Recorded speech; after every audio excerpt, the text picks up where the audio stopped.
So welcome to the first River Basin Management Society webinar for 2020. We will be talking about bushfires and waterways today and the impacts on water quality and yield in forested catchments.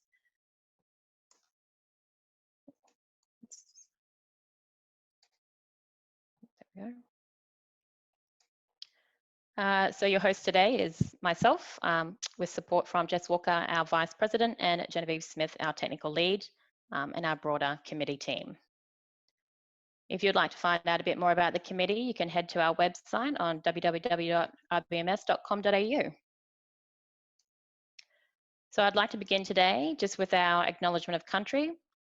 We acknowledge the Aboriginal and Torres Strait Islander people as the first peoples and original custodians of Australia's lands and waters and honour their elders past, present and emerging. We acknowledge and respect the continuing deep spiritual connection that Aboriginal and Torres Strait Islander people have to country and their unique ability to care for country. So who we are. River Basin Management Society are a diverse community of practice in Australia. So for those of you who are not members joining us today, we're dedicated to connecting people and sharing knowledge in integrated catchment management. We're driven by our members and we're supported by an elected volunteer committee.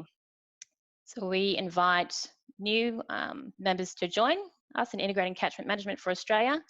And as I said before, you can have a look on our website to get more details. Today's guest speakers that we have lined up, we'll first be hearing a presentation from Dr. Peter Nyman on bushfires, erosion and risk to water quality.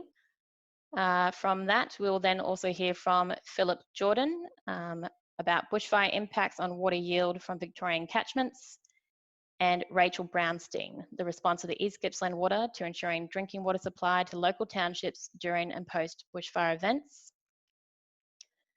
So just a little bit about our first speaker, Dr. Peter Nyman. So he is a hydrologist at Alluvium with research at the University of Melbourne part-time. He is specialising in water and sediment dynamics in forest catchments with research in erosion, eco-hydrology and wildfire, and uses his results to develop risk models and decision support tools. So I will just quickly let you know some other features for today's presentations as well. We'd like to ask all people attending to please submit any questions in the Q&A feature at the bottom of the screen instead of using the chat or raising the hand function. That'll give us opportunities for other people joining us to upvote questions that you all want to be able to have responded to. We'll have 5 minutes after each presentation to respond to the questions. And for those that aren't answered during this session, we are going to keep a record of the questions. We'll follow up with responses from our presenters and we will include it in a post-event follow-up with hopefully a recording of this session to give to all attendees. So with that, I will pass over to Dr. Peter Nyman.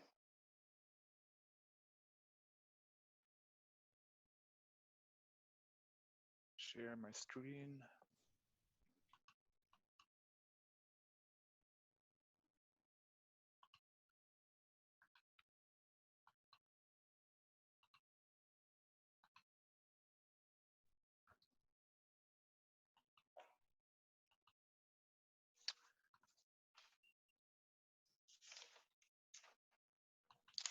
Does that screen show up okay, Janice?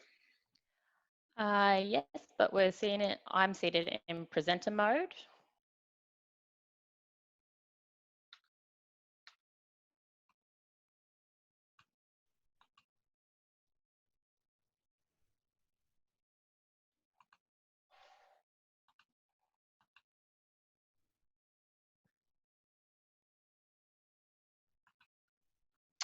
How is that? That's better, Peter. Thanks for the introduction, Janice, and thanks for the opportunity to present to the RBMS today. My talk is on post-fire erosion and implications for water quality, and this is very much a collaborative effort. So this is work that I've been doing with my colleagues at University of Melbourne, Gary Sheridan, Patrick Lane, and Ian Rutherford, and also with Peter Yeats at Hydronumerics and Shane Hayden at Melbourne Water.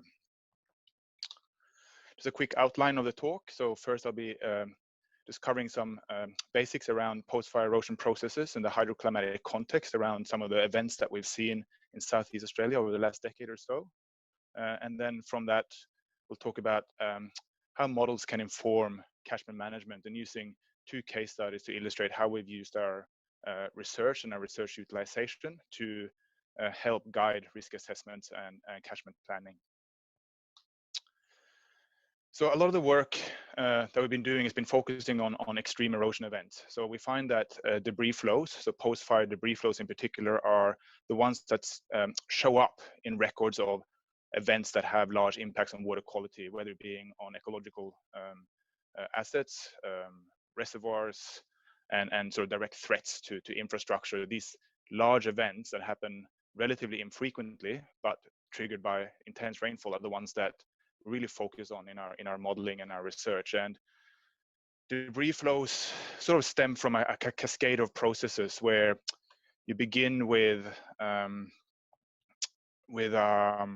gonna just get my pointer here, with this direct impact on the soil, where heating of the soil results in water repellency, low infiltration rates. That triggers surface runoff. So a lot of surface runoffs get produced when you have rainfall. The surface material gets stripped off, so a lot of ash and gravel and soil washes off the hill slopes, gets delivered into converging headwater catchments, where you get gullies being triggered, so channel incision, lots of sediment being generated, turning into debris flow slurries, which then delivers sediment into streams and reservoirs. So this process is really what a lot of our work is focusing on. And we find that since these large regional wildfires since 2003 and in 2007, 09, 13, this sort of scenario has been a reoccurring theme. Lots of fine sediment and turbid water with quite significant impacts on the different values for which these systems are and waterways are being managed for. And I guess more recently in just the last few months, we've seen again examples of these sorts of events. On the left here you have the Cotter River catchments in ACT, quite a lot of rainfall after the Oral Valley fire up there, and lots of turbid water being delivered into the Corin Dam and the Bendora Dam, which forms part of the water supply catchments to ACT. And on the right here is the Tambo River after significant rainfall up there, and a huge buildup of woody debris behind a river crossing here in the Tambo River itself. And I'll show some video footage of that event in a little while. Right here, actually. This is footage captured from DELP staff who are out doing some fire recon work. And this is on the Alpine Road from Bairnsdale up towards Omeo. And this is a gully crossing the road, and not a huge rainfall event. I think sort of 20 to 30 millimeters per hour intensity over half an hour. And this is the sort of scenarios that we've seen on several occasions following these large bushfire events. And this is looking down into Tambo River itself. Quite a substantial geomorphic event with all sorts of implications for downstream water quality. And I guess what we can see is the sediment, but of course there's a lot of material being carried with this sediment. So there's a lot of organic material, a lot of nutrients associated with the ash. So often with these events, we see elevated phosphorus concentrations, elevated nutrient concentrations. And another sort of bit of footage to help illustrate what we're dealing with. This is from the Aberfeldy fire in 2015. And I guess it all starts on the hill slope.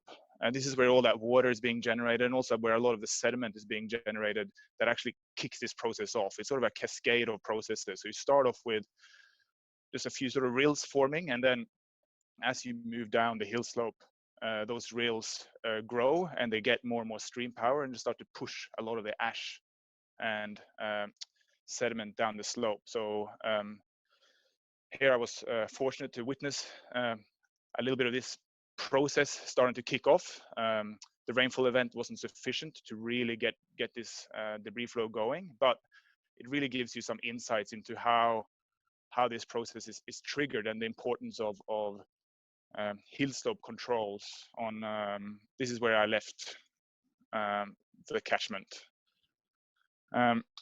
And so what we've seen over the last decade or so is quite a large number of these events throughout the southeast region of Australia, and it's happened in response to quite extraordinary hydroclimatic conditions. So droughts through the sort of first part of this millennium, so 2000 2009, the millennium drought, and then following that there was the drought-breaking rainfall in 2010 and 2012. And both of these events, looking back over quite long time frames, are unprecedented, both in terms of extent and severity. And we've seen quite a lot of debris flow activity across this region in response to these hydroclimatic events. And see sort of two types of events, two types of debris flows. There's these that are fire-related and some that are flood-related. And so we see these periods of fire-related debris flows and periods of flood-related debris flows. And these are linked to significant rainfall events, which kick off in the later period of this record, and large areas of large burnt areas, which sort of were more dominant at the beginning of this record. And when we look at soil moisture modeling and the ENSO signal, we see some correspondence there with these regional hydroclimatic drivers that drive these type of erosion processes. So there's some indications that this problem isn't going to go away. The future suggests stronger ENSO cycles, so stronger and more frequent El Nino and La Niñas, so more drought and more rainfall, increase in rainfall intensities as the temperatures rise, and also more fire as we see more extreme fire weather into the future. So the problem isn't going to go away, and we see probably this sort of scenario where you have streams that are deprived of sediment or transport supply limited in terms of the sediment regime, moving to this sort of scenario where you have a lot of sediment available for transport. So what can we do about it? Well, one of the first things is to use fundamental research to inform model development. So we have spent a lot of time in the field through my work with Melbourne Uni and Melbourne Water, measuring stuff, measuring runoff rates, measuring infiltration rates, surveying catchments, measuring runoff from small headwater catchments. And I guess in one we've been blessed with a lot of burnt areas to work in. And through that, developed a lot of fundamental science that we can build on to help inform management and develop models. And models are important because they help us understand where in the landscape threats are concentrated, the magnitude of a threat, and how threat translates to risk. And they also help us understand opportunities for mitigating risk. Type of models that we use depend on our management setting. So we can go from quite sort of coarse management questions around just identifying risk factors through to really quantitative risk assessments in water supply catchments, for example. But our management setting also has different requirements in terms of knowledge and data availability that we need to inform the models that we use to solve management problems. So if we don't have a lot of knowledge, we're sitting up in this region using just geomorphic principles, and we move down to a situation where we have a lot of data where we can develop site-specific bespoke models for particular management questions. So we really need to ensure that our management questions and our knowledge and data availability are aligned. And the two case studies that I'm presenting today sit in two sort of different domains, if you like, in relation to these two gradients of management setting and data availability. And the first case study is about managing post-fire erosion risk in the Upper Yarra catchment.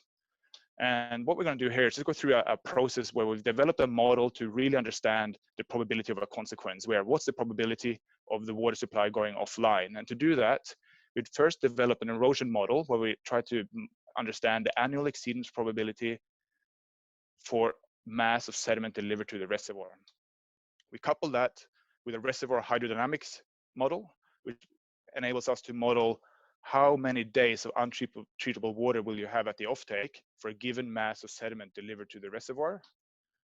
That in turn gives us a basis for predicting the annual exceedance probability for days of untreatable water. So really we're getting to that really core element of risk, which is the probability of a consequence. What does that look like in practice? We have a catchment erosion response model. These are erosion thresholds for debris flow generation. We link that to reservoir hydrodynamics. So this takes a plume of sediment and propagates it through the reservoir towards the offtake. And then we get these risk profiles, which is essentially showing us how many days of untreatable water are you likely to get for a given rainfall event. And the way you would read this is say, okay, for an event with an annual exceedance probability of 35%, you have a clay input of about 3,000 tons, and that translates to about 200 days above treatment threshold. So these are substantial risks to Melbourne water. So 200 days of untreatable water, there's a 35% chance of that happening in the case of a Black Saturday type wildfire scenario in the catchment. So we presented this to Melbourne Water and tried to understand, okay, what are the opportunities to mitigate risk and reduce these risk profiles so that the cost to Melbourne Water is less. So we run a number of workshops with both operational and strategic staff within Melbourne Water, trying to understand what are the criteria that we need to consider when looking at mitigation opportunities. And some of the key ones were, safety to personnel. These are dangerous environments, so you don't want to have field crew out there working in hazardous environments, implementing a bunch of strategies where they put their own lives at risk. Access, you can only put stuff in when you have access. Maintenance, so cost, and then legislative and statutory. So these are national parks lands, so any mitigation measures needs to be cognizant of the impact that you have on the catchments beyond just the immediate mitigation associated with these post-fire erosion events. So we arrived at a list of possible solutions. So core logs on the hill slopes, some debris barriers up in the headwater gullies to stop large sediments from kicking off this debris flow process, debris racks and road embankments to create a bit of an impoundment to stop that or attenuate at least the amount of sediment that's moving downstream. And further downstream, also work with these existing road infrastructure to help, again, create impoundments to stop or at least reduce the amount of sediment and debris that's moving down through the system. And so how do the risk profiles respond to these type of interventions? We can model that, albeit with a lot of uncertainty. I haven't shown the uncertainty here, but it's a first crack at trying to understand how and the effectiveness of these intervention strategies. And so this is, the brown line is the reduced risk profile as a result of core logs distributed on hill slopes that are accessible. Core logs with sediment barriers up in these headwater gullies. And then core logs, sediment barriers, and check dams. And you sort of end up with this progressive reduction in the risk profile, and where risk is about the days above the treatment thresholds at the offtake. And we can present that as residual risk, where you have the level of risk relative to your baseline for the different interventions that we've considered, where one is business as usual, and then the reduction in risk for these different treatment options or mitigation options. And this is some information that Melbourne Water can use directly to help understand cost and benefits of intervention. What would this look like in practice? This is a drawing we made up with the help of a graphic designer. Quite major catchment interventions, lots of works. This is big decisions. If this is something you want to pursue, it's going to be costly. You're putting potentially people's lives at risk, and you're going to deal with maintenance issues in pulling this stuff out and emptying the basins from sediment. So that's the case study number one. Case study number two is sort of this much more regional assessment of erosion risk. When you're faced with a fire, what is the risk across the landscape of erosion? And here we don't have the same information that we do for these specific Upper Yarra catchments. So we worked with a revised USLE model to map erosion risk using the best available science that we have to modify vegetation and soil properties within this modeling framework to get maps of erosion risk. This is something we produced within 1 month of the fire having, or actually still while the fires were burning. So we can very quickly provide information about erosion risk. While the numbers might not be perfect, but at least it's internally consistent, and it is consistent with existing modeling frameworks. And we can present this data in terms of absolute numbers, but also factor increase relative to background values. And we really want to build on this as a framework for quickly getting in and understanding what the risk is to our waterways. And this only really deals with the hill slope erosion part. So how can we expand on this to actually link it to risk in waterways? Well, first we have sediment delivery from hill slopes. Then we have to link that with river sediment transport model. So hill slope channel coupling and river sediment transport modeling. Then we want to understand what that means for the sediment regime in rivers. And actually that is our measure of threat. And then overlay that with the assets that we know are vulnerable to this change in sediment regime. These might be ecosystems, species, galaxids or Macquarie perch, or it might be reservoirs. And so that really is about understanding the consequence. And together, all these information provides a basis for quantifying risk. And this can be done quite rapidly if we have the right tools. And this is not about doing a lot more research, is more about using existing tools and consolidating knowledge into a framework that can be used to assess risk. And I think this brings me to my conclusion that there's already quite a strong knowledge base out there on fire and sediment generation. Large gaps still remaining, especially with respect to how this plays out in different geographic settings, and also how sediment and nutrients and sort of those other elements of water quality that I haven't talked about here. And I guess in the future, really make sure that our modeling priorities and research efforts are really underpinned by robust and guided by robust risk frameworks, because that's really what should dictate where we spend our money in research and model development. And these sorts of bow and tie diagrams are an example of a risk framework that we can use to help guide such efforts. That's it from me. Thank you, Janice.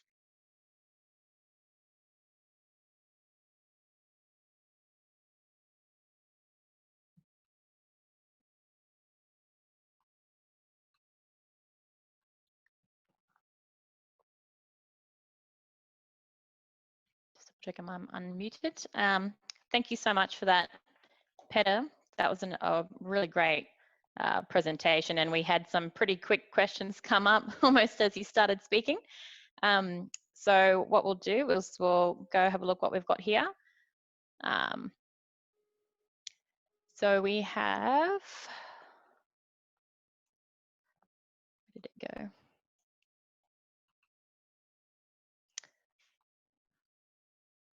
So one of our first questions was, what is the mechanism resulting in hydrophobicity in the soil post-heat fire? Essentially, it's the organic substances that sit within the top soil and in the litter layer. They burn and they create vapors. And as those vapors get pushed into the soil, they condense on the soil particles when they cool. And those vapors are hydrophobic.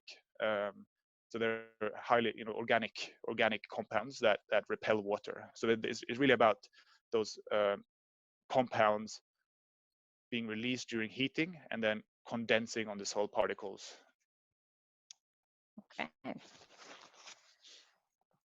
We'll just move to the next one. So there've been a few upvotes. So we have one from Ian Rutherford, who was had to leave a moment ago, but I assume he may come back.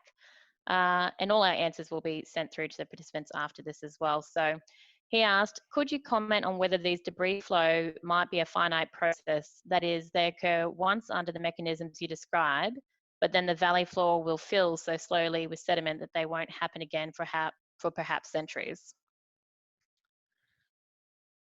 Yes, I mean, that's a really interesting question, because it is the infilling of these valley floors is a slow process, and we're doing some work to try and quantify the rate at which these valley floors are filling in, so using radiocarbon dates. And once you have a debris flow event, it evacuates a lot of that sediment. So whilst the conditions for the triggering conditions might ramp up, both in terms of the frequency of wildfire and the intensity of rainfall event, the sediment might not be there to actually produce this type of response. And especially in Southeast Australia, which is tectonically fairly inactive, it means that the sediment that's being produced it's very slow. It's a slow process, and very different to, for example, the Western US. These gullies gets recharged really quickly due to tectonic uplift and really steep slopes and dry ravel. Within years, the gullies are ready to go again. So yes, there's very a chance that within hundreds of years of these events occurring, that you actually start to see a change in the amount of sediment that's actually sitting up in these catchments available to be eroded. That's great. Thank you for that. We'll have one more question. We'll see what's been upvoted for now, and the rest we'll be able to respond to at a later date if that's okay. So we've got, how was erosion risk post 2019-25s related to fire intensity? If you're able to provide comment on that is. Yeah, I mean, we haven't looked in that great detail at the results that we obtained. There are two or three key things that drive variability in erosion risk. The first is sort of the static part of the landscape, if you like, the topography. So the terrain needs to be steep for you to have a lot of erosion. The second part is the rainfall regime. So in the USLE model that we used to map erosion risk in these fires, the rainfall regime is represented through rainfall erosivity, and that varies quite a lot up along the east coast. So for example, up around Port Macquarie in the northern part of New South Wales, you get some tropical influences, so you get a lot of quite intense rainfall when compared to further south. So the rainfall erosivity is a really important driver of erosion risk as well. Fire severity is the third one. So how the relative importance of those three is not something we've looked into across these sort of large regional scales, but it will be a really interesting question to explore further. Definitely. I'll just have a quick squeeze of what else we had here, and then we'll move on. We'll have one more actually, sorry. So we've got a little bit of, we'll have one more minute of this. So can the risk assessment be used as a preventative approach to support fire planning, and where to conducted burns? Where to conduct controlled burns, apologies. Yes, I think this sort of information can be really useful to help guide both fire suppression during an incident, if it's burning in areas where you don't have risk to life and other assets, then where do you allocate your resources while you're fighting a fire can be informed through this sort of modeling. And in planned burning, where you target fuel reduction and where you want to modify your fire regime and optimize it in a way where you reduce risk to water quality, is another place where our modeling approaches will be able to provide really useful information. That's great. Thank you so much for that, and thank you for your wonderful presentation. That was really informative, and we've got a few more questions that have come through that I'll be able to send to you post the event for you to respond to, if that's okay. Thanks, Janice. Yeah, more than happy to answer questions. Thank you. Thank you. Next.